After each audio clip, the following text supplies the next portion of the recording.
Hola, buenas tardes para todos los seguidores, amigos y colegas que hacen parte de la comunidad de Toro Granada Love Film, Grupo TG. Como habíamos prometido, hoy tenemos nuestro primer en vivo. Vamos a tener una frecuencia aproximada de cada 2 semanas. Estar en estos espacios con ustedes para hablar de diferentes temas que nos interesan y que tienen que ver con el mundo del deporte, con el mundo legal, con el mundo de la empresa, que finalmente es lo que nos atañe a nosotros. Hoy tenemos a dos invitados muy especiales. Tenemos a Diana Brunal. Diana, buenas tardes, ¿cómo estás? Bienvenida. Muy bien, muchas gracias. Bienvenidos sos también. Y tenemos también a Juan Carlos Toro Puerta, que ustedes de pronto lo han visto un poquito más. Hola Juan, hola doctora Diana Brunal, ¿cómo están? Muchas gracias por estar acá y por estar todos conectados y siempre tan pendientes. Juan, muchas cosas. Primero, gracias por estar hoy con nosotros. Siempre has sido de la familia. Esta invitada vale oro. Diana Brunal es abogada, magíster en deporte y eso es muy, muy importante para nosotros. Sobre todo porque compartimos un criterio y es que el derecho deportivo debe tomarse con la seriedad del caso. Hemos visto cómo algunos de nuestros colegas desafortunadamente no toman al derecho deportivo con la responsabilidad y con el respeto que se merece. Y eso ha llevado que desafortunadamente los clubes deportivos sean tratados como unas terceras personas que no valgan tanto la pena por su falta de incapacidad o falta de capacidad, perdón, frente al desarrollo de un objeto importante y es ser tenidos en cuenta como empresa, porque son empresas, no importa que sean entidades sin ánimo de lucro. Hoy la doctora nos va a contar cosas, no solamente de su experiencia, sino de su conocimiento, y compartiremos esto como una charla amena que creo que a todos les va a servir. Entonces, ya saben, vamos a empezar. El primer tema de hoy es los clubes deportivos como empresas, algo que seguramente les interesa mucho a ustedes. Todos en nuestra vida hemos tenido que ver con algún club deportivo de alguna manera, desde nuestra infancia hasta ahora. Y entonces, se me ocurre una primera pregunta como para ir ambientando. Obviamente aquí seguramente va a haber colegas, abogados que saben del tema, pero también va a haber personas del común que no entienden mucho. Empecemos recapitulando información para esas personas que de pronto no están tan familiarizadas con un club deportivo. Todos los clubes, todos, absolutamente todos los clubes, cuando hablamos de un club deportivo como empresa, ¿nos referimos a todos o solamente a esos grandes famosos que vemos en la televisión, doctora Diana? Bueno, hay que decir que los clubes deportivos, de acuerdo a la norma, tienen tres categorías, que son los clubes deportivos, los clubes promotores y los clubes profesionales. Entonces, digamos que el tratamiento como empresa se le puede dar a todos en diferentes contextos. Muy bien, ahora en ese sentido, doctor Juan Carlos, hablábamos ahora, antes de empezar este en vivo, de que esos clubes deportivos, y usted también lo mencionaba ahorita, es muy importante que tengan ese funcionamiento pensado como una empresa. Entonces ahora vámonos a lo micro, vámonos a los clubes pequeños que están en los barrios, que son las escuelas, lo que llamamos las escuelas de fútbol. Si yo soy un profesor de fútbol y quiero empezar a trasegar ese proceso de crear un club, ¿qué tengo que hacer? Primero, actuar con responsabilidad. Quiero que aclaremos la siguiente situación. No solamente existen clubes deportivos de fútbol, existen clubes deportivos en todos los ámbitos del deporte. Balonmano tiene su club deportivo, voleibol tiene su club deportivo, fútbol tiene sus clubes deportivos. Es importante que todos tengan un criterio y ese criterio es trabajar con parámetros de eficiencia, de eficacia y de autosostenibilidad en el futuro. Se habla normalmente en el argot popular que es que los clubes son de dueños y ese es un error garrafal. Los clubes son de todos los que hacen parte de ese club. Por ejemplo, si yo tengo a mi hijo jugando fútbol en FANUT, yo hago parte de FANUT. Si yo tengo a mi hija en el club de karate do, mi hija hace parte del club. Entonces somos dueños de ese club. Eso para empezar quitando un paradigma social dominante y es que los clubes son de dueños. Eso hay que empezarlo a entender para que la gente sepa realmente y tenga la conciencia de que cuando tú eres parte de un club deportivo, también eres dueño de ese club deportivo. En ese sentido, entonces, doctora Diana, si los clubes no son de dueños, ¿cómo una sola persona puede ir y fundar un club? ¿Cómo es esa figura? ¿Cómo es ese primer paso, ese, como le dicen hoy, el kick-off, esa patada inicial para poder crear el club deportivo independientemente de la disciplina a la que el club se vaya a dedicar? Sí, bueno, lo primero, pues me encanta como esa apreciación que hace el doctor Toro de empezar por decir que los clubes no son de una sola persona. De hecho, desde el artículo 52 de la Constitución, que es la garantía del derecho al deporte, ahí se dice que son de carácter democrático. O sea, no es si se quiere, es que hay una obligatoriedad de que esa sea su forma de conformación. Ahora bien, luego también en el desarrollo normativo se marcan unos parámetros de cómo debe ser la estructura de los clubes. Y esa estructura parte de un órgano de dirección. ¿Y quién es el órgano de dirección de un club deportivo? No es el presidente, no es el administrador, es la asamblea. Y la asamblea son todos los afiliados que la constituyen. Entonces, en ese sentido y partiendo de esa lógica de la que estamos hablando de que no hay dueños, los dueños de un club son todos los que deciden conformarlo. Que también se indica que la mayoría de ellos deben de ser los deportistas. ¿Sí? En el caso de los menores de edad, pues será a través de su representante legal, a través de quien ejerce la tutoría, pero mayoritariamente son los deportistas quienes deciden conjuntamente conformar un club. Hay posibilidad de que alguien diga, voy a conformar un club, sí hay posibilidad de que tome el liderazgo, claro, todo parte, la conformación de una empresa del deporte también parte del liderazgo de unas cuantas personas, pero finalmente cuando se estructura su funcionamiento tiene que darse en función de esas disposiciones que determina la asamblea, que son todos los afiliados, inicialmente a través de sus estatutos, pero posteriormente a través de esas decisiones que van tomando y que son las que marcan la pauta de cómo es el funcionamiento de ese organismo deportivo. Perfecto. En este momento estamos en época de asambleas. Entonces, complementando lo que dice la doctora, yo no puedo citar yo solamente a una asamblea y hacerla válida conmigo. No puedo. Yo no puedo tomar las decisiones. Primero, porque la asamblea está conformada por los miembros del club. Esa asamblea elige unos órganos de dirección de control. Dentro de esos órganos de dirección está obviamente revisor fiscal, que no puedo ser yo mismo. Elijo un comité ejecutivo o una junta directiva, depende cómo esté, ¿sí? Esos son los que me van a empezar a dirigir y a tomar las decisiones.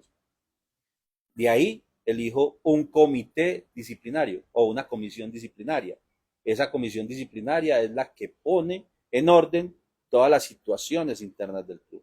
Entonces, mira, que no puedo decir que es que mi club es mío y ya, ¿sí? Y esto en este momento es importante porque estamos en época de asambleas y todas las asambleas van a tomar las mismas decisiones. Y obviamente la cuña Toro Granada está para acompañarlos en la asamblea. Perfecto, entonces, claro, muy importante lo que acaban de decir, no es como en las empresas con ánimo de lucro, que yo puedo crear una empresa unipersonal, el club es democrático, es de las personas que deciden fundarlo, pero hoy estamos hablando de los clubes como empresa. Y mucha gente asocia la palabra empresa con ánimo de lucro. Entonces, si bien ya vimos que los clubes deportivos giran en torno al deporte, son democráticos y demás, desde el punto de vista de la empresa, ¿cómo se consigue un club? ¿Lo vemos solamente como una asociación? ¿Es algo que puede en algún momento ser rentable? Porque, por ejemplo, se habla de venta de pases o como se dice coloquialmente, venta de jugadores, si estamos hablando de organizaciones sin ánimo de lucro.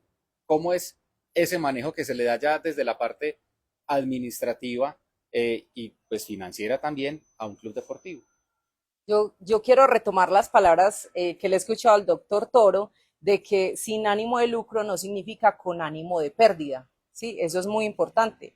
No significa que en un club deportivo no se puedan tener unas cuotas de afiliación. De hecho, la norma indica hay que tener cuotas de afiliación, hay que tener unas cuotas de sostenimiento y otras que podría determinar esa asamblea de manera conjunta que sea lo que genera ese sostenimiento, ese autosostenimiento de esa organización privada sin ánimo de lucro, lo que significa que esos excedentes financieros que en algún momento se van a redistribuir en el mismo objeto social de la empresa.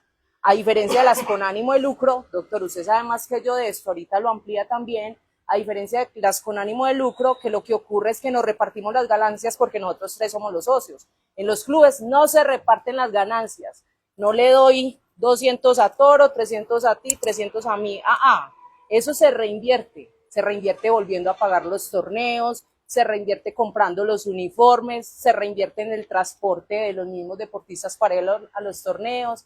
Entonces, digamos que ahí es donde está, no es para perder, ¿no? Por supuesto que no, nadie hace una transformación y un proceso como esto para perder o para estar el día a día sudándola y sacando de su bolsillo para pagar.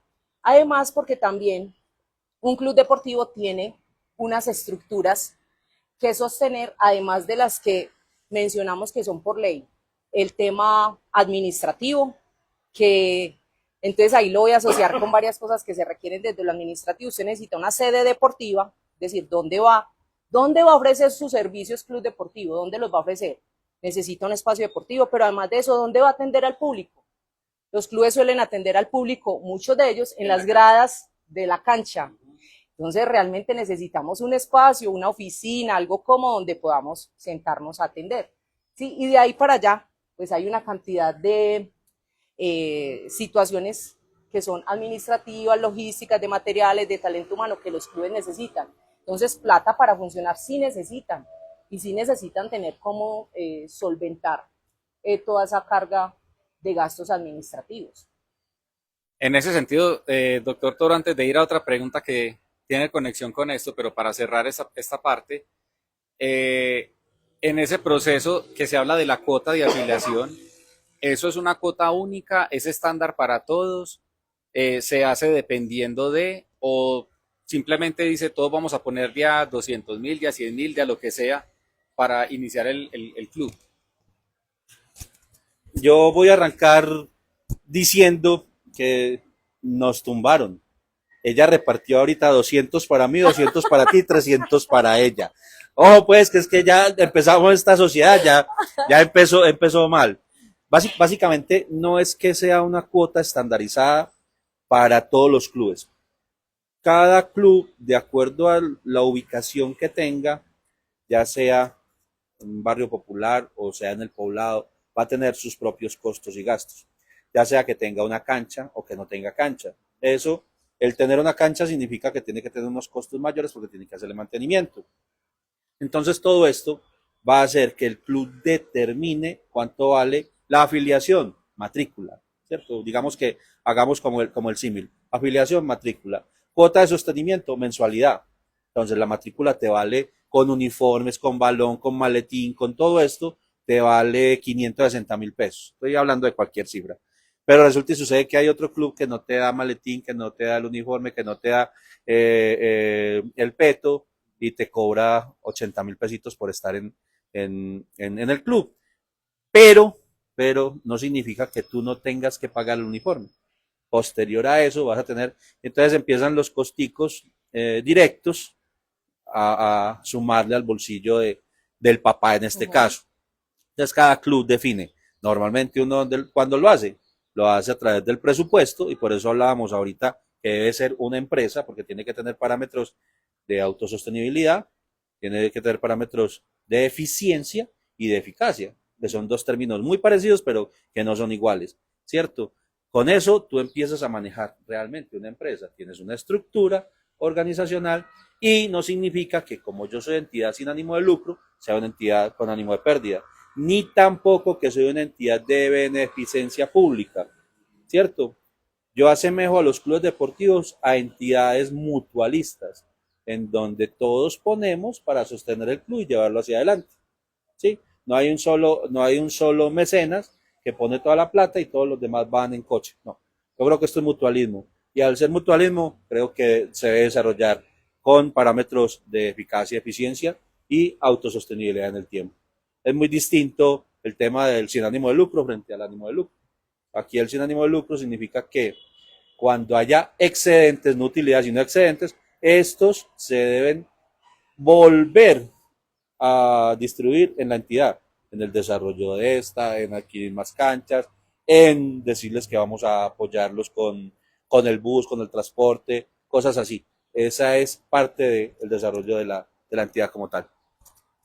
Ahí me acuerda lo que también le escucha mucho al doctor Toro y es de ser y parecer, que lo menciona ahorita también usted, doctora Diana, la importancia de tener una oficina. Eso también es ir, empezar a darle estructura y seriedad al club y pensar de verdad en grande esa iniciativa, que si bien puede empezar siendo algo pequeño, como empezaron todos los clubes del mundo, hay unos que han crecido muchísimo. En ese orden de ideas, entonces, tenemos que un club es una entidad democrática que tiene como objeto el deporte, que se funda con las personas que deciden fundarlo, que no tiene un único dueño. Pero entonces aquí viene una pregunta y es, estamos claros en que es sin ánimo de lucro. Y todos hemos escuchado diferentes entidades, corporación, club no sé qué, fundación, club no sé cuál. ¿Cuál es esa figura? O el club en sí mismo es una figura de una entidad sin ánimo de lucro, doctora Diana. Sí, así tal cual como le estás diciendo, el club en sí mismo es una organización sin ánimo de lucro.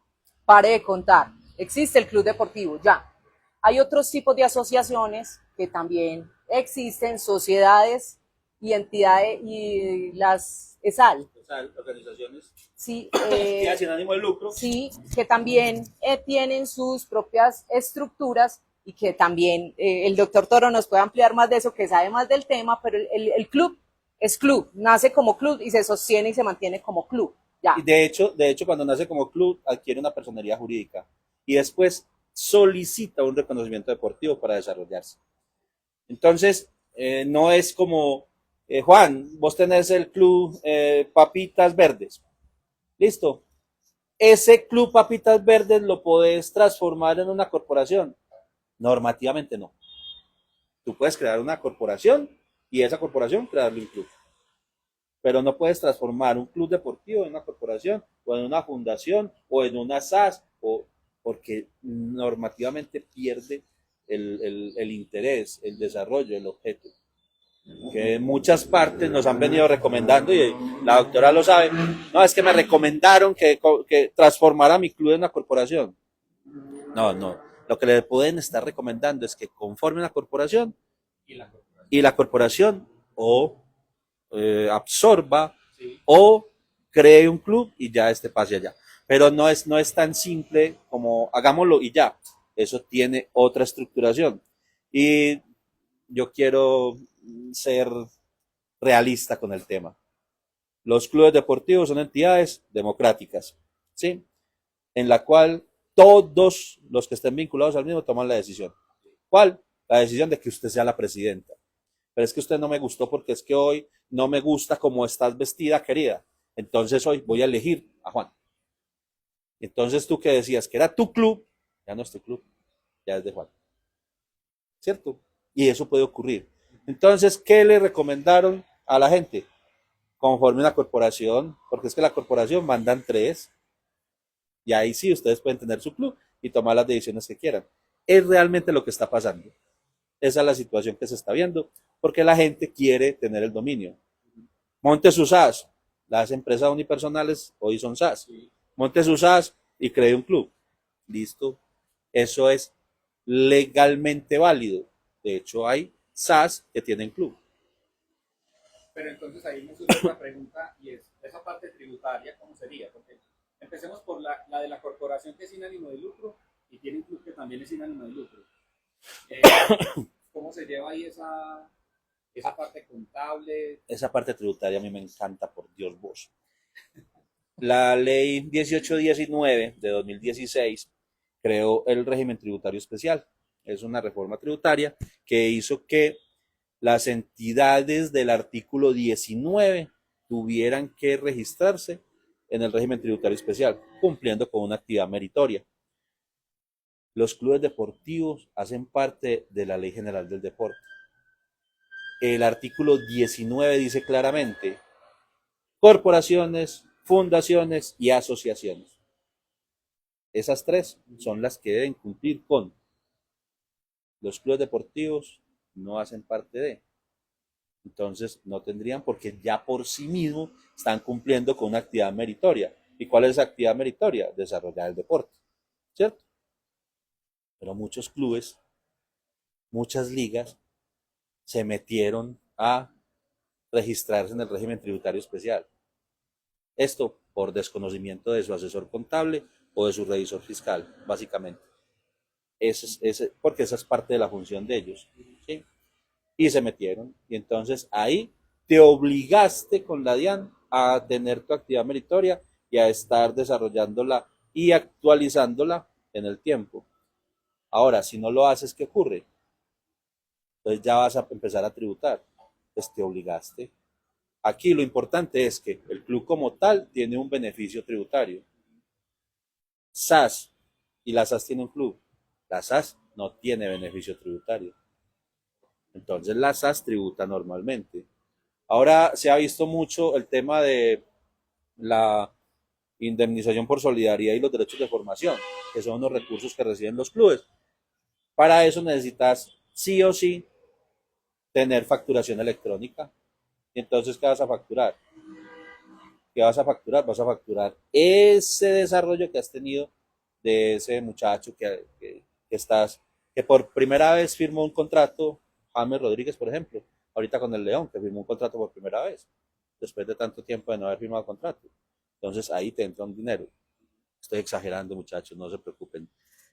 Frente a eso, entonces generas una factura, esa factura con todos los requisitos, y empezás a, si sos SAS, tributas.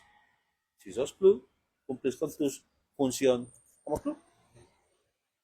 A ustedes los abogados les toca mucho lidiar con chicharrones, ¿cierto? Todo el tiempo los van volteando. No, Y no, esos, y muchas veces los chicharrones no se dan en el durante, sino incluso en el inicio de un proceso, ¿cierto? ¿Cuáles son esos errores más comunes de la gente cuando funda un club, doctora Diana? ¿Qué le diría a usted? Funda el club, pero cuidadito con ABC. Pues más que decirlo yo, lo dice la misma norma, ¿cierto? Hay unos requisitos que sí o sí tienen que cumplir las personas que deciden conformarse como clubes. Esos están contenidos en nuestra reciente legislación expedida. El 31 de diciembre. La resolución 1286. En el ministerio no tenía nada que hacer el 31, sino sacar una resolución. De la resolución 1286 del 31 de diciembre de 2024 están muy claritos y establecidos los parámetros a través de los cuales se conforman los clubes. Digamos que no es que haya salido el 31 de diciembre por primera vez, no, eso es una modificación a otra resolución ya existente, de los parámetros están establecidos hace mucho rato. ¿Qué es lo que ocurre? A veces desde las mismas entidades estatales no se da la asesoría y el acompañamiento adecuado a las personas que pretenden constituir un club deportivo, porque los requisitos son muchos, los que tienes que cumplir, pero además de eso hay que garantizar que puedes sostenerlo en el tiempo. Entonces muchas veces cuando las personas llegan, ¿por qué hablo de los institutos municipales de deportes o las alcaldías o quien hace sus veces en los municipios? Porque son quienes le tienen que otorgar el reconocimiento deportivo al club deportivo. Ese es el primer paso. Yo voy, toco la puerta, instituto, quiero tener un club, quiero convertirme en club, quiero hacer un club. Te dicen si estos son los parámetros que debes de cumplir y tan pronto los cumplan, nosotros te otorgamos un reconocimiento deportivo. Ya. Doctora, yo quiero preguntarle cosas así que me vienen a la cabeza. Ay, Dios. ¿Qué ocurre si, por ejemplo, van al INDER, entidad que usted conoce, al dedillo, y le dice, Juan Carlos, yo quiero montar este club? ¿A usted la obligan a tener cancha, sí o no? No, que me gusta esa pregunta que me haces porque quiero llegar como a ese punto. Es decir, simplemente nos limitamos a que se cumplan los requisitos legales, de cumplimiento de requisitos legales, pero nos perdemos de que hay otras necesidades que tiene un club que no se están teniendo en cuenta. Entonces, yo quiero hacer, y me permiten, un paralelo que he hecho en otros espacios, pero lo quiero traer a colación, y es que usted cuando va a conformar un supermercado, digamos, en un barrio, usted lo primero que hace es pensar en todas las variables. Hombre, yo voy a hacer un supermercado, mi superidea, el emprendimiento. Voy a hacer el supermercado. ¿Qué pienso? El local. Ah, sí, este localcito, lo voy a arrendar. ¿Cuánto vale el arriendo? y las estanterías, y luego tengo que colocar los productos y una caja registradora y alguien que atienda la caja registradora. ¿tá? Cuando voy a hacer un club deportivo, se piensa primero como, ay, tengo todos los niños, tengo todos los usuarios, ahora sí voy a ir a conformar el club. Y muchas veces no se cuestiona, ven, pero ¿y dónde vas a funcionar? Ah, no, en la cancha tuya, municipio. Ah, y tienes material. Ah, no, la que tú me vas a dar, municipio. Entonces los clubes terminan siendo dependientes, siendo privados, terminan siendo dependientes de lo público. Pero por eso digo, no se puede echar la culpa 100% al privado que piensa eso, es que el público no le ha ayudado a que clarifique bien cuál es su naturaleza jurídica y cómo es que tiene que funcionar.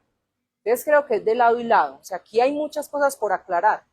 Lo público es una cosa, lo privado es otra cosa, el Sistema Nacional del Deporte dice trabajen articuladamente y ayúdense mutuamente y hagan convenios y hagan un montón de cosas entre ustedes, pero manteniendo cada uno su naturaleza y respondiendo de acuerdo a sus obligaciones. Por aquí estoy leyendo una pregunta que me hacen que es muy casual.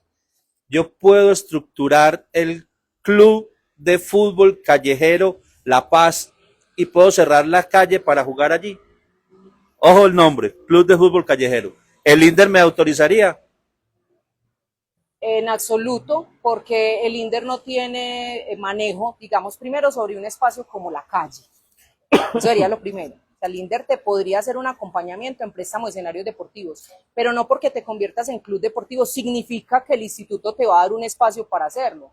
Vuelvo al ejemplo de la tienda. O sea, es que cuando tú vas a constituir tu club deportivo, tienes que tener previsto dónde va a ser tu sede deportiva. Y tu sede deportiva no puede limitarse a, venga, de acuerdo a los espacios que usted me preste, pero ¿dónde vas a trabajar? No, en la cancha que usted me preste. ¿Y en qué horarios? No, en los que usted me preste. ¿Sí?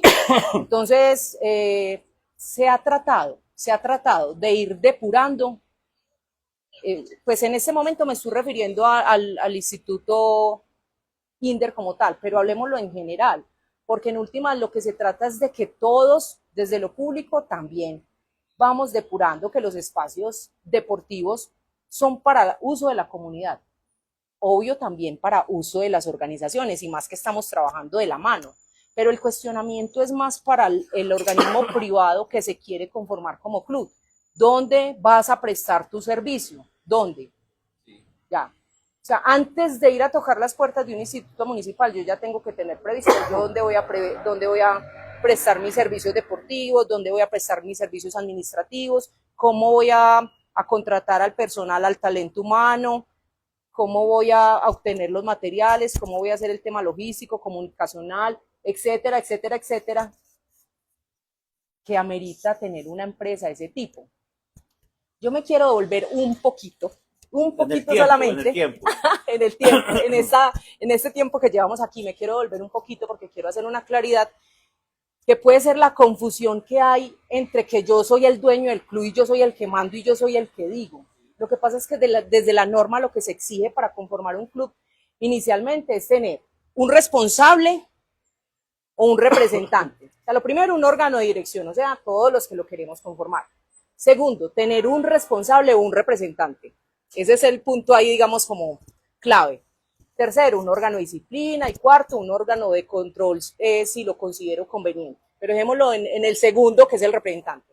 Además de eso, por allá más abajito te dice, si se estima conveniente, si se quiere, podrían tener en lugar de ese representante, ese presidente, un órgano colegiado de 3 personas mínimamente, ¿sí? Entonces ya en los estatutos, cuando nos reunimos y hacemos la asamblea, determinamos cuál es la forma que queremos en esa estructura y decimos, no, nosotros definitivamente aquí en común acuerdo queremos que sea una persona la que esté al frente del club.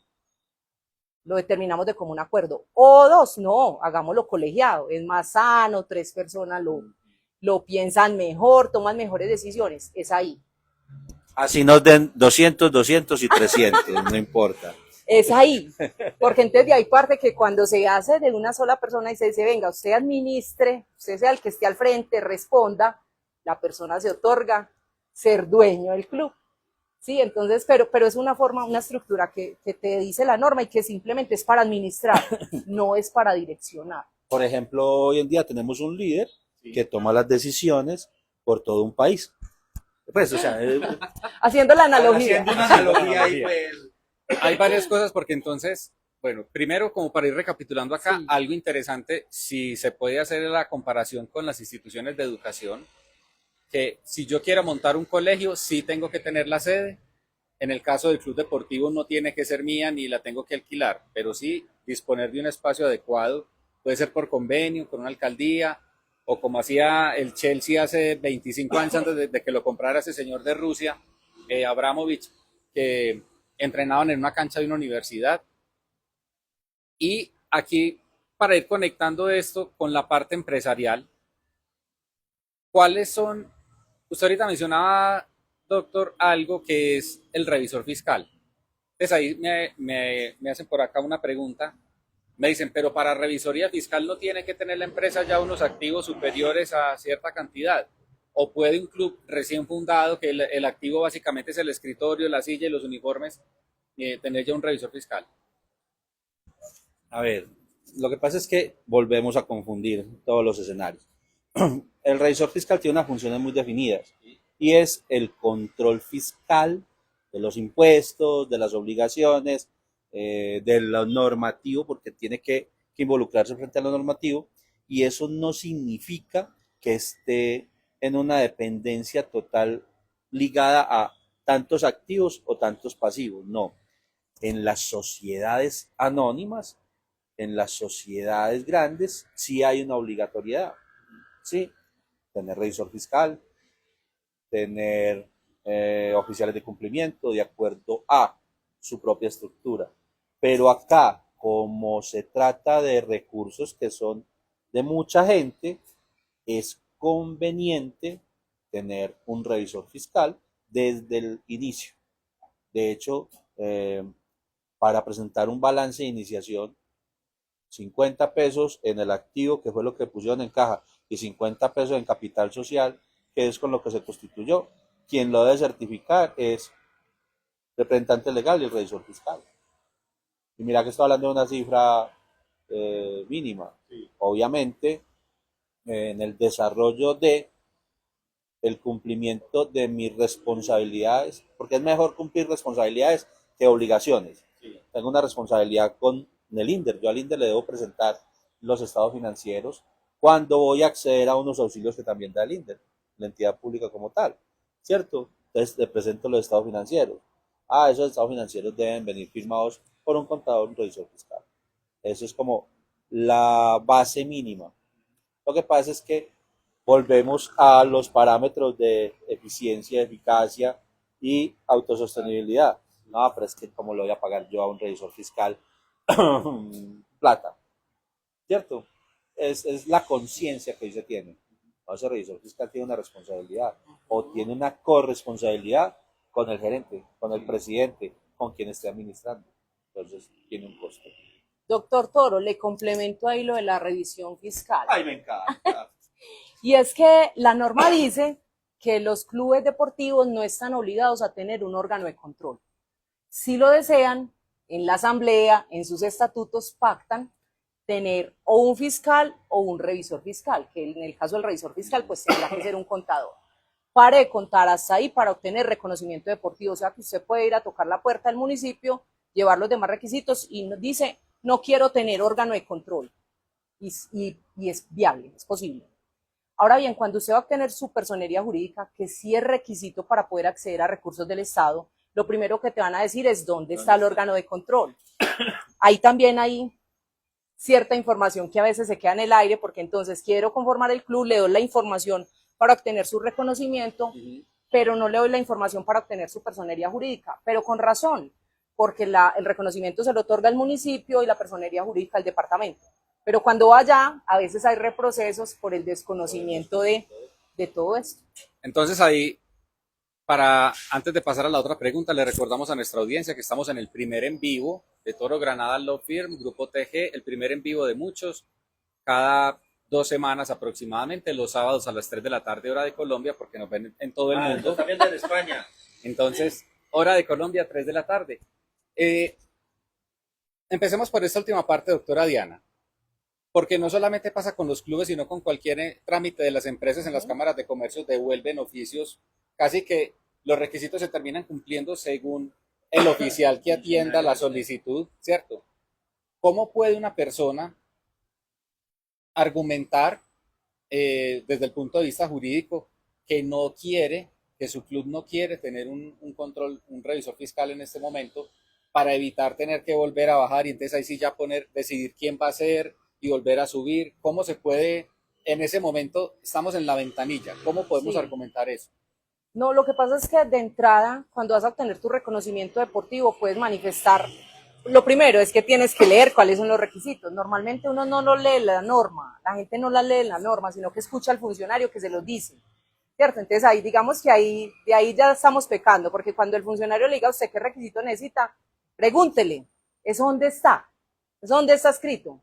Para remitirse y revisarlos y leerlos. Ahí se dará cuenta que usted no necesita un órgano de control para obtener su reconocimiento deportivo. Eso es lo primero. Pero ya luego, cuando vas a la ventanilla para obtener tu personería jurídica, harás, quiero personería jurídica, ¿qué requisitos necesito?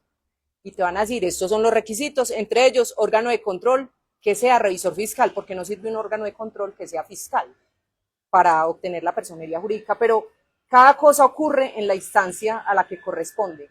¿Qué es lo ideal? Que cuando se asesora la conformación de un club deportivo, desde el principio se trate de decir toda la información para que las personas tengan el panorama amplio.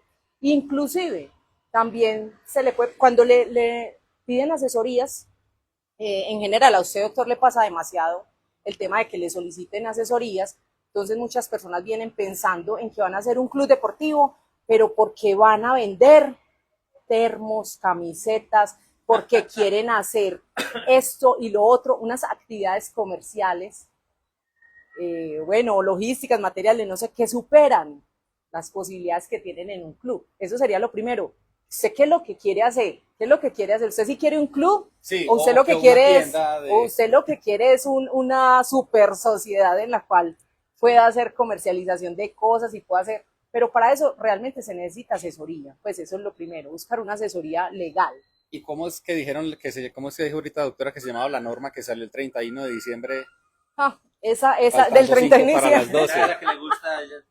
la 1286. 1280. Entonces, Ahorita cualquier recuerdo. persona en este momento que nos está viendo y que desee fundar un club debe remitirse a la norma 1286, Resolución, a la resolución resolución 1286 de 1286. 2024, la encuentra en la página del Ministerio del Deporte. Ujú. ¿Sí?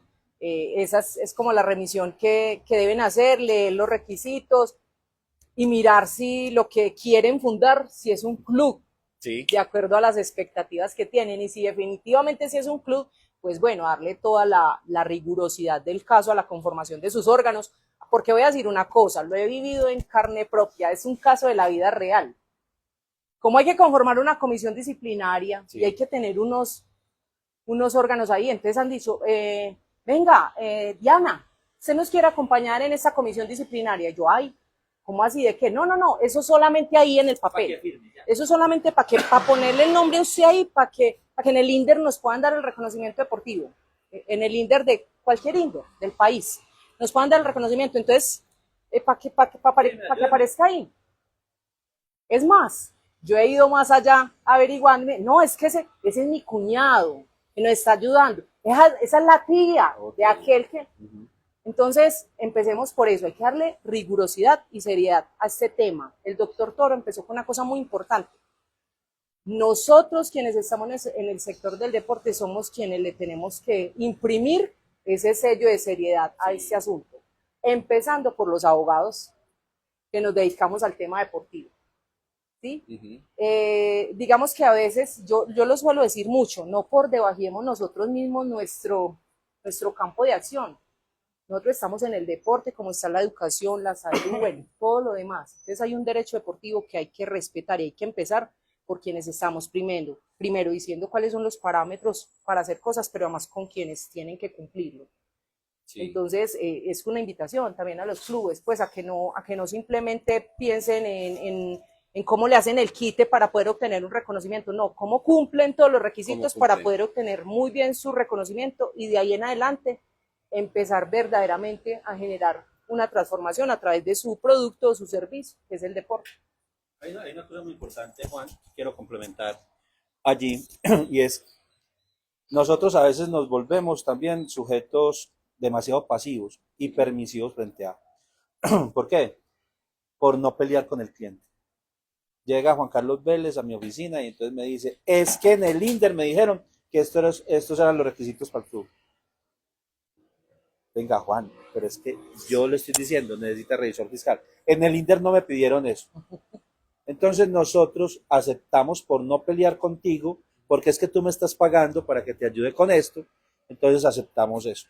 Yo creo que también tenemos que tener carácter y decirte, Juan, qué pena contigo, la norma dice que para esto es esto, pero te van a molestar o te van a impedir tu desarrollo porque te falta esto. Tómalo o déjalo. Entonces, cuando uno se pone en esa tónica, Juan se ve ofendido y dice, no, este que pide muchas cosas y se va para donde otro, que otro sí se lo hace. Sí. Pero vas a llegar a lo mismo, porque cuando vas a tu personalidad jurídica, a tu personalidad como tal, te van a decir, tienes que traer esto.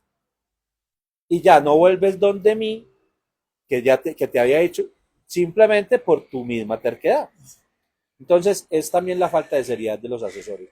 Si el asesor se pone en su raya y te asesora como es, yo creo que todos los clubes cumplen con sus requisitos. Si el asesor le dice al club, usted como club no me puede empezar a facturar unas camisetas, unas gorras, unos guayos, porque no se puede, hágalo por otra parte, pero no lo haga por el club, porque le pierde el sentido al objeto social del club, y entonces lo que hace es volver un club deportivo una entidad comercializadora. Pues no cabe, ¿cierto? Y también nos prestamos para la otra, la más importante. Es que me van a entrar una platica por los derechos de formación de la doctora que la vendimos a la NBA. Basquetbolista. Ahí se lo dejo, basquetbolista reconocida, Antioquia, para que vea pues que es que esos 2,10 m que mide no es solamente de hermosura ni de belleza, no, también es deportista de alto rendimiento. Entonces, frente a eso, doctor, ¿por dónde meto la plata? No, es que no la meto esa plata al club, para tenerlo que reinvertir en el mismo club. No, esa plata es para mí. Y no han hecho todavía la recepción de los documentos y tú ya ves una camioneta afuera, una Land Rover afuera de 700 millones de pesos. Entonces, claro, ¿el club es de quién? Ajá, ahí donde se vuelve el club de la Land Rover. Sí. Porque ahí está todo el recurso que debería estar en el club. Tema, ser y parecer. Tienes un club, parece club. Sencillo. Ahí vienen otras preguntas en ese sentido. Vamos por esta primero. Un club puede ser de varios deportes, como uno escucha sobre todo en Argentina, gimnasia y esgrima, no sé qué, o es mejor, o sea, supongamos, somos nosotros tres que jugamos baloncesto, ¿sí? Al frente hay 3 vecinos que juegan microfútbol, hay otros 2 vecinos que juegan tenis de mesa. ¿Podemos montar un club con esos 3 deportes? ¿O tendrían que ser separados porque los deportes son diferentes? Bueno, yo tengo por acá mi propio micrófono. Lo primero, hago alusión a lo que mencionaste, en Argentina funciona aquí, así, en Colombia funciona así. Es muy importante hacer esa diferenciación porque muchas personas preguntan, pero ¿por qué nosotros lo hacemos así? Si en España funciona así, si en México yo vengo y funciona así, porque en cada país la legislación es diferente, los marcos normativos son diferentes y no operan en el mismo sentido. Ese es un tema ahí amplio para explicar, ¿cierto? Pero bueno, digamos que eso es lo primero. Lo segundo, los clubes deportivos son de un solo deporte, en principio. Somos jugadores de baloncesto, vamos a conformar nuestro club de baloncesto. No puede ser que tú eres de fútbol, tú de natación y yo de baloncesto, y digamos, ay, juntémonos ya aquí y hagamos un club con los 3 deportes y con todos los deportistas que cada uno tiene. No existe esa figura. La figura que existe es que de las entidades no deportivas que quieren conformar un club, puede ser un club de varios deportes. De entidades no deportivas, ¿cuáles son? Un colegio puede tener un club. Una universidad puede tener un club, sí, claro. ¿De qué? De las prácticas que hayan en la universidad. Una SAS puede tener un club, sí, claro. Venga, que es que nosotros aquí trabajamos telecomunicaciones, pero a nosotros nos encanta el fútbol y vamos a hacer un club de fútbol. El doctor Toro con su fe. Ya, Toro Granada, club de ajedrez. Toro Granada, ya, el único que juega yo. Sí, entonces esa es la salvedad. Solamente los clubes que son de entidades no deportivas se pueden conformar con varios deportes. Por lo demás, deben de ser independientes. Bueno, y en ese sentido, entonces me surge otra inquietud y es, ¿a qué llamamos deporte? Porque es que en Colombia, eso sí es solamente de Colombia, uno escucha también los clubes de tejo. Entonces, ¿el tejo es un deporte o eso es un decir en la palabra club ahí como por darle estatus al tejo o es un deporte autóctono? Realmente es un deporte autóctono que tiene reconocimiento. Ojo, hace parte de nuestra idiosincrasia y como hace parte de nuestra idiosincrasia cultural y deportiva, es reconocido como deporte. Entonces, tejo turmequé. ¿Cómo te suena más bonito? Bueno, entonces digamos, pero si ustedes mencionan en alguna parte su merced, turmequé, somos el deporte, el tejo es un deporte como tal reconocido en Colombia. Obviamente vos no vas a encontrar mundial de tejo, ¿cierto? Porque será entonces, digamos ahí, va a sonar muy boba la pregunta, pero es como para que la gente también piense sobre Total, todo que sí. cada que vemos un reel en Instagram, entonces ya creemos que es una tendencia y lo queremos hacer. No puede haber un club de catapis o un club de póker o de ese tipo de cosas que están como en la línea de son deporte o no. Sí hay competencia, pero Ojo, que eso? los juegos de azar no son considerados deporte. Muy bien. Entonces, frente a eso, tengo que tener una limitante, ¿cierto? Entonces, el póker como tal, ¿es deporte o no es deporte? Es un juego de azar. Entonces, no lo tenemos considerado como deporte. Ahora, ¿quién se dé la pelea y lo meta dentro de... Sí, porque es lo único que hago y me gano unos pesos mensualmente. La pregunta que me inquieta allí es, entonces, el entrenador de póker tendrá que cumplir ahorita en mayo con el certificado de entrenador. Con su tarjeta de entrenador. Bueno, voy a contestar antes primero lo primero. A mí me encanta porque esa pregunta yo sé que la motiva. Miren, primero lo primero, y es que para hacer deporte en Colombia se necesita cumplir con unos requerimientos que están establecidos en una resolución de 2007 del Ministerio del Deporte. Hay que leerla para mirar, hay unos requisitos jurídicos y unos técnicos, y luego de que se cumple con todo esto se determina si es deporte o no es deporte, de acuerdo a unas características. Ahora bien, yo quiero saber si capoeira es deporte. Entonces, hago la consulta directamente al ministerio porque ellos tienen el listado de los deportes que están avalados en Colombia. Eso es muy importante hacer la salvedad, porque hay muchas prácticas que denominamos nuevas tendencias, prácticas alternativas, todo eso, que son deporte en el resto del mundo y no son deporte en Colombia. Por ejemplo, el lacrosse. Lacrosse es un deporte que juegan mucho en Europa y en Colombia, el lacrosse, si no estoy mal, si no estoy desactualizada, todavía no ha obtenido su reconocimiento como el deporte y así otro tipo de prácticas. Entonces lo primero, vuelvo al tema de un instituto municipal, cuando alguien va y toca la puerta y dice, ven, es que quiero saber si puedo conformar un club de pádel, que es una nueva tendencia, me refiero a que ya es deporte, pero es nuevo. Sí. Un club de pádel, te van a decir, ¿cómo así? Vamos a revisar con el ministerio si el pádel ya es deporte en Colombia. Si es deporte en Colombia, te otorgan el reconocimiento deportivo. Si no es deporte, estás haciendo otra práctica alternativa, una nueva tendencia a eso. Ahora bien, la tarjeta del entrenador deportivo. Eso es un tema muy interesante. Ese da para otro conversatorio. Para otra hora de... No, pues si no estás ejerciendo como entrenador deportivo y tu título no es de entrenador deportivo, pues de entrada, digamos que la tarjeta profesional de entrenador deportivo no te aplica. Sin embargo, digamos que hay una connotación de que uno podría decir, no, tú eres entrenador porque estás haciendo esto que es deporte reconocido y tú no eres entrenador porque tú simplemente das aeróbicos.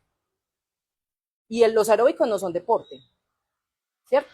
Pero entrañan un riesgo social, que es lo que está tratando de prevenirse, de mitigarse con todas las prácticas que se dan orientadas por personas que no son idóneas para hacerlo. Entonces eres un instructor de aeróbicos, tienes un grupo de personas que asiste permanentemente o das clases personalizadas y estás haciendo asesoría en actividad física, no es deporte, pero tienes que tener tu tarjeta de entrenador deportivo, porque lo que estás haciendo es trabajar con el cuerpo humano, desarrollar capacidades y hacer cumplir con unos parámetros que se establecen en la norma respecto al entrenamiento deportivo. ¿Tuvo algo que ver, y esto es más historia más reciente, tuvo algo que ver la vinculación de algunos colegas de Juan Carlos, periodistas, nuestros abogados, contadores, como entrenadores vinculados mediante un contrato de prestación de servicios con el INDER? Yo lo que puedo decir es que este tema de la ley del entrenador viene desde hace mucho rato. O sea, inclusive de 2011, 2012, 2013, o sea, miren, es mucho tiempo, han pasado más de 10 años desde que se empezó a hablar de la necesidad de cualificar el talento humano que está en el sector del deporte. ¿Por qué? Porque usted no va a que lo opere cualquiera. Yo me creo, me autopercibo médico. ¿Por qué no vienes y yo te opero? ¿Sí? Algo así pasa con el entrenamiento deportivo, o pasaba. Yo alguna vez en una firma en la que trabajé, yo me autopercibí como ginecostetra. Yo hacía esas valoraciones porque yo me autopercibía y tenía la camilla y todo con los forces para que vea. O sea, la autopercepción viene, está de moda ahora, pero viene de más lejos. Bueno, volviendo a los temas serios, es que la profesión, tener personas cualificadas, pero cualificadas profesionalmente para ejercer la profesión. Ahora quiero hacer ahí una cuñita con respecto a la ley del entrenador, porque pues he tenido la posibilidad de compartir diferentes espacios de capacitación frente a este tema y muchas personas manifiestan enojo frente a, bueno, ¿y por qué hacen esto? ¿Por qué lo están haciendo? ¿Nos quieren sacar del medio unos cuantos?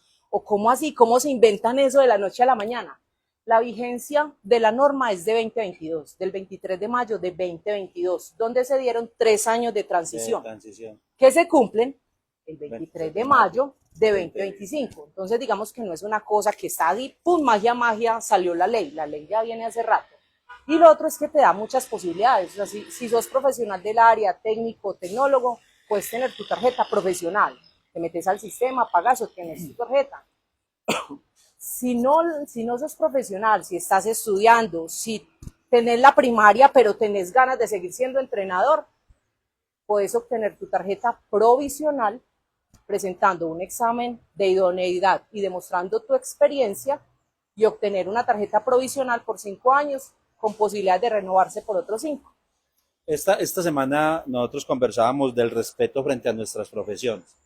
Yo creo que eso hace parte de tener el respeto por el desarrollo de mi trabajo como tal, porque es que ser entrenador también es una profesión. O sea, vas a enseñar y vas a tener a cargo unos niños, unos jóvenes o unos adultos, no sé, pero si la tratas con responsabilidad, debes cumplir con los parámetros, no es más, no es ponerle pegas al asunto. Creo que es una norma, estamos hablando seriamente, es una norma que antes se tardó mucho. Lo que pasa es que la olvidamos porque somos muy olímpicos en nuestras decisiones. Y el deporte como tal ha sido, bueno, el patinaje no es olímpico, pero ha sido un olimpismo nosotros de manera irresponsable, porque pensamos que eso es simple, es sencillo. No, vamos y montemos un club y ya. No nos pasa nada, llevamos unos niños y a los niños los ponemos a correr detrás de un balón. Y eso es un actuar irresponsable, porque yo no tengo ni siquiera el conocimiento para manejar un entrenamiento, no debo fungir como entrenador, porque yo no sé si este niño que se dobló el pie tuvo una lesión de un esguince de 1, 2, 3 grado, o se dañó la rodilla, o le pasó algo más allá de. Alguna vez estábamos en un paseo en la costa, yo no soy entrenador, pero mi hijo lo que dice uno jocosamente, se trinchó el tobillo, ¿cierto? ¿No? Tenía un esguince de tercer grado y casi que no puede volver a entrenar porque nos volvimos live.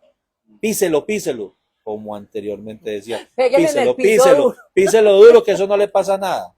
A veces yo pienso que estas normas como Sí. tal lo que hacen es darnos a nosotros la oportunidad de decirles al público en general, a todos los que no están, señores, nosotros tenemos razón, nosotros estamos tratando el derecho deportivo, tratando el deporte con mucha responsabilidad. Y creo que es lo importante, profesionales como la doctora que se prestan para estos espacios, para la academia, para compartir su conocimiento con otras personas, creo que son muy importantes. No todos los profesionales tenemos la ventaja de contar con profesionales como este, con profesionales como vos, que saben que es todo un tema. Es que se nos está yendo el tiempo, Juan. El tiempo, pero hay una recapitulación importante para hacer porque estábamos hablando al principio de todos los requisitos legales, tributarios, entonces hay que tener revisor fiscal, un representante legal, ¿cierto? Pero acaban de tocar un punto clave y es qué pasa con las lesiones o qué pasa si es que voy a atender niños. Es que yo no le hablo igual a un niño de 5 años que a un adolescente de 15. Entonces, ya en la parte deportiva, ¿cuáles son esos otros requisitos que yo tengo que garantizar como club?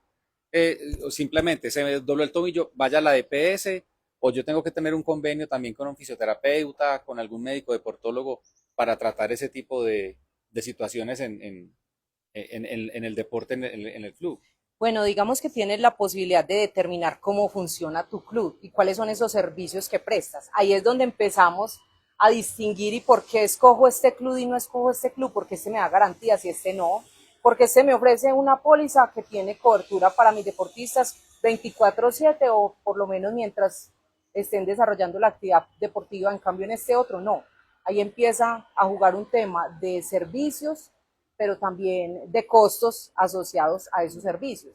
Sí, digamos que la primera garantía que tenés que tener es que la persona que está haciendo la práctica deportiva cuente con su seguridad social. EPS, no, es que yo soy muy pobre y no tengo cómo pagar la EPS. No, pero venga, es que por eso está el sistema el subsidiado. Entonces, sí o sí, tenés que tener el sistema subsidiado en un principio, pero ya vienen otro tipo de responsabilidades, llamémoslo así, asociadas a esa labor que se realiza, en las cuales sí o sí, en mi concepto, hay que tener un equipo interdisciplinario que las atienda. ¿Sí? Lo que hablamos, lo contable. Yo no puedo atender lo contable, yo puedo saber mucho de lo legal o no saber nada, pero el tema es que yo no atiendo, yo no sé ni cómo hacer una factura, por ejemplo, ¿sí?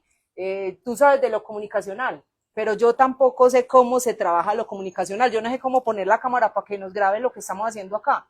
Entonces es imposible que alguien se quiera atribuir todas las responsabilidades dentro de un club o las quiera acaparar y yo hago todo, cuando realmente lo que se necesita es un equipo interdisciplinario para poder que esa organización fluya y tenga una dinámica que le permita subsistir y brindar un buen servicio, que en últimas es también a lo que se le tiene que apostar. Yo pensaría, Juan, que uno tiene que tener un equipo interdisciplinario. Primero, tener buenos entrenadores. Sí. Después, tener una buena... Con tarjeta. Con tarjeta. Porque si ¿Dónde no... se obtiene esa tarjeta?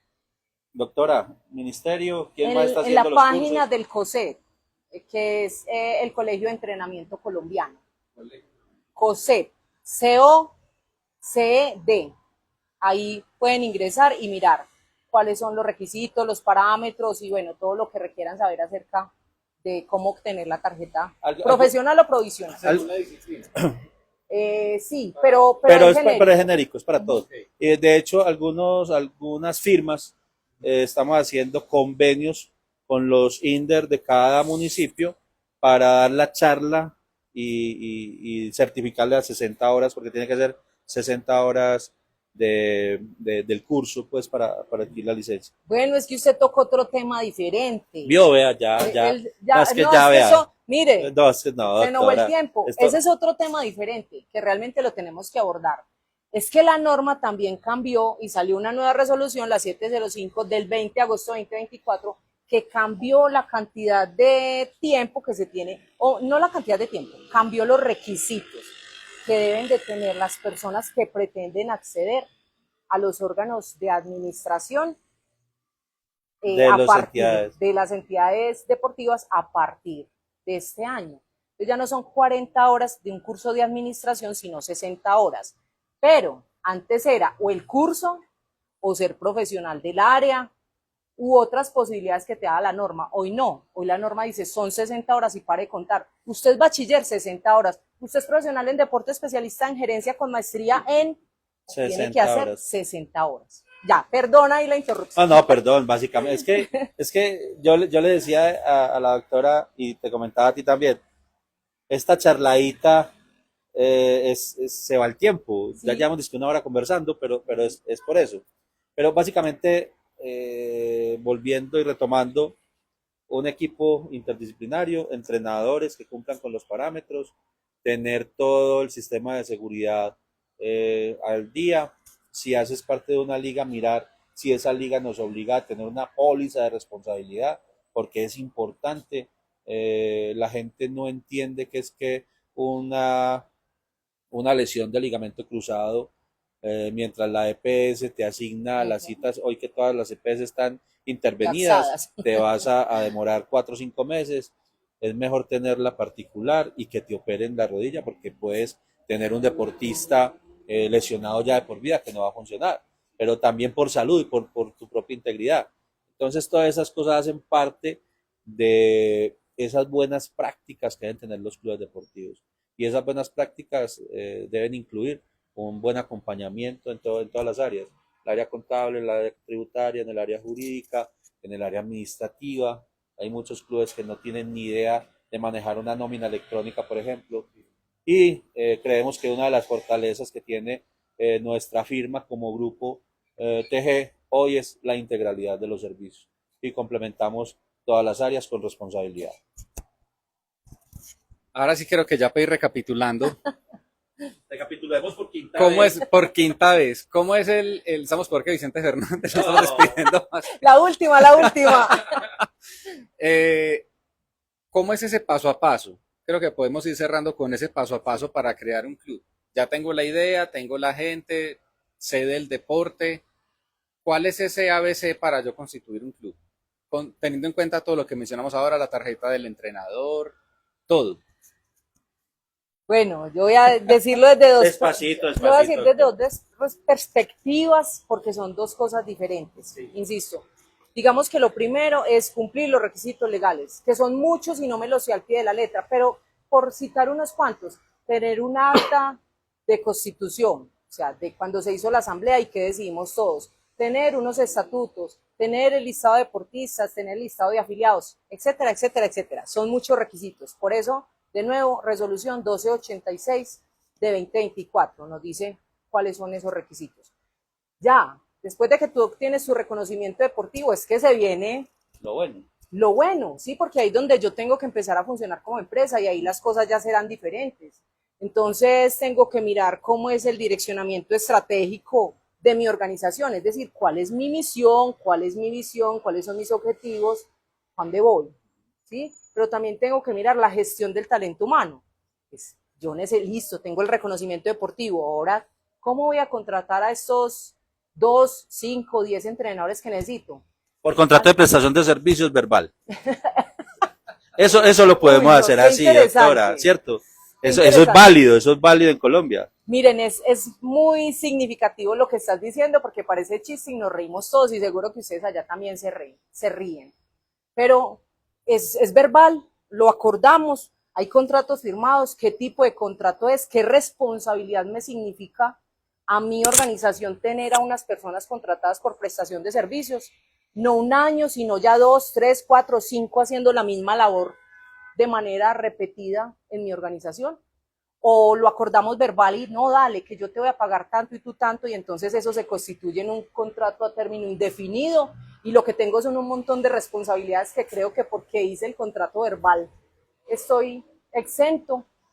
La gestión del talento humano, y no solamente eso, entonces usted tiene unas personas a su servicio, independiente de cualquier tipo de contratación que tengan, y cómo las motiva, y cómo las capacita, y cómo hace que sean aptas para prestar el servicio. Y no me refiero solamente al entrenador, me refiero a que hay otro tipo de personas que también hacen parte de las organizaciones deportivas que no necesariamente saben del deporte.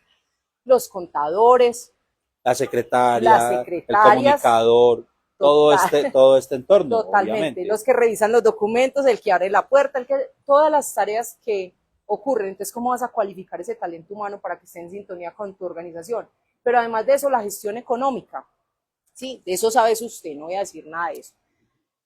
Lo cuarto, cómo hacer la gestión del marketing y de las comunicaciones. Y además de eso también, cómo gestionar la información y cómo manejas todos los sistemas de información. Ahí hay mucha tela para cortar de cada uno de esos ítems mencionados, pero digamos que lo más fácil es obtener el reconocimiento deportivo. De ahí para allá, es que se viene el hay una trabajo. cosa que quiero complementarle y es que creo que muchos clubes no lo tienen. Y es, frente a toda esta estructura, un permiso espectacular que tengo que tener como club. El permiso para la explotación de tu imagen. Porque es que salen en redes sociales, muestran a los muchachos, es la imagen, todo el cuento, pero vos no tenés permiso para utilizar esa imagen. Entonces cualquier papá que se vea perjudicado por eso va a iniciar un proceso. Además que eso también puede tener implicaciones por eso, económicos. ¿Cierto? Entonces, esas cosas hacen parte de ese entorno empresarial que el club debe tener. Ah, pero es que yo soy un club chiquito. No, ningún club es chiquito. Los clubes tienen un mínimo de deportistas y con el mínimo de deportistas ya arrancan y tienen las mismas responsabilidades. Si tiene 20 deportistas, así tiene 500. Es la misma responsabilidad, porque los 20 también se lesionan, porque con los 20 también hay que cumplir parámetros. Entonces, mira que a veces nos minimizamos, pero es más por otro tipo por ser más folclóricos, porque nosotros en este país desafortunadamente somos folclóricos, Juan. Bueno, y para las personas que nos están viendo y que de pronto deseen más información, ¿dónde se pueden comunicar? Me corchó. Le cuento que me corchó. www. Nuestra página web es torogranadalaufirm.com. En YouTube, @torogranada. En Instagram, ¿cuál es, Juan? Vos la tenés ahí. Toro Laufirm. Nuestro correo, no es que tenemos tanto, info @torogranada, Laufirm, pero lo pondremos aquí en nuestras redes, porque me corchaste, te cuento que sí. Escasamente creo que me sé el número de la oficina, el celular de la oficina, 311-649-4051. Repita. Si mal no estoy. Si no, lo apuntamos ahí en nuestras redes. Sí. Y allí quedará. Juan, no queda más sino darle las gracias a la doctora Diana. Con todo el gusto. Esperamos contar con ella en otros espacios más a menos, pues, sí, que tenemos más tema. Gracias a vos por continuar siendo un activo fijo de esta empresa. Sabes que hace más de 15 años estamos caminando juntos. Gracias a todos los que se hicieron presentes, a todo nuestro equipo, y obviamente nos volvemos a ver dentro de 15 días, Dios mediante, con un tema bien importante, muy, muy importante. Lo estaremos publicando y es la responsabilidad contractual, nuestra irresponsabilidad contractual. Es la irresponsabilidad contractual. Es un tema bien importante. Esta semana, publicidad. Esta semana estaremos en Radio Fantástica 96.9 de 7:30 a 8:30 de la mañana, tocando el tema de la realidad de nuestro salario mínimo, porque la gente desafortunadamente cree que el salario mínimo es 1.423.000 y no es 1.423.000. Estaremos en Radio Fantástica para que la escuchen, 96.9, jueves. Y a ustedes los invitamos nuevamente para que estén muy pendientes de nuestras redes sociales. De aquí van a salir diferentes videos que los vamos a distribuir en cada una de nuestras redes para que los puedan ver, si quedaron con alguna duda, puedan remitirse a ellos nuevamente. Ahí nos pueden comentar y con gusto los contactamos también por cualquiera de nuestros medios de las redes sociales. Muchas gracias por acompañarnos y ya saben, este es el primero de muchos en vivos los sábados a las 3 de la tarde de Colombia. Chao, un abrazo.